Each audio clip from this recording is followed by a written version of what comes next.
Ta unë vetëmi që vlerësoj, pavarësisht se konsideratës që kam personale, po flas që vlerësoj që është akuzuesi i ndërsjellët me bandat në Shqipëri, minimalisht zoti Berisha që i thot me emër dhe nuk ka frikë askënd, nuk po them ju që nuk e keni bërë, nuk më kuptove.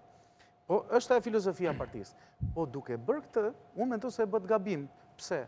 Fjala vjen për shembull, dhe atë zotrin që the që është me plagosje, që për mua s'ka asnjë problem të kesh bërë një plagosje apo të kesh bërë një vrasje nëse ke shkryer dënimin, nuk është faji im që ligji apo demokracia që ne kemi zgjedhur e lejon atë zotrin të votojnë. Po ju nëse do kishin ndërmend që tregonin farsën atje ose këta po besoj unë, ose çfarë do kisha zgjedhur unë, po të isha pjesë e Partisë Demokratike ose këshilltar i Partisë Demokratike, do kisha marrë të dy këta zotëri, do kisha thënë po. Jeni ju këtu, po, për të votuar, po, hajde hyjmë votojmë bashkë. Votojmë të dy bashkë, dalim të dy bashkë, po prit njëse, ma lejo të lutem. Po s'kishte, Flamuri nuk voton atje, si do shkon të voton? Po jo më, ky bashkë me ata dy zotrin, u bë debati me atë djalin që ishte për plagosje, po më ka ardhur për votuar ti. Nëse ky kishe votuar më parë, nuk futej dot. Kush është zona jote, kush është kutia jote e votimit? Po hajde shkojmë votojmë bashkë. Nëse i thonë ky ka votuar ndonjëherë, këtu është farsa që ky po rritet për patronazhim. Edhe me Bertin, Xhabaftin.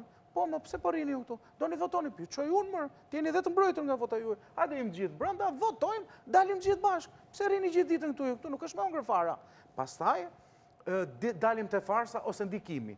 Kurse, unë po them në zgjedhja strategjia për të përballur dhe për të mos treguar asgjë, jo për mos treguar, e keni thënë më parë që janë filanët këtu, filanët atje.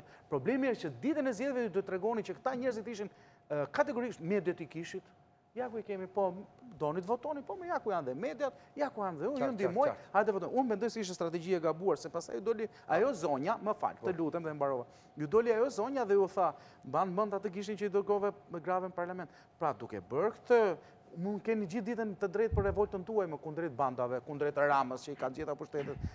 Por besoj në atë euforinë për të goditur padrejtësinë që ju ndoshta provoni, po e provojmë dhe ne në kurriz dhe ndoshta dhe shqiptarët dhe opinioni publike ka varë mëlqit ndoshta tek qafa Ramës, po edhe ka pritshmëri dhe nga opozita, që Partia Demokratike, që Partia e Reja të Vogla. Besoj se kauzat e juaja mund të jenë të drejta, strategjia apo metodologjia që ju përdorni, ju bëjnë të sjellin gabim.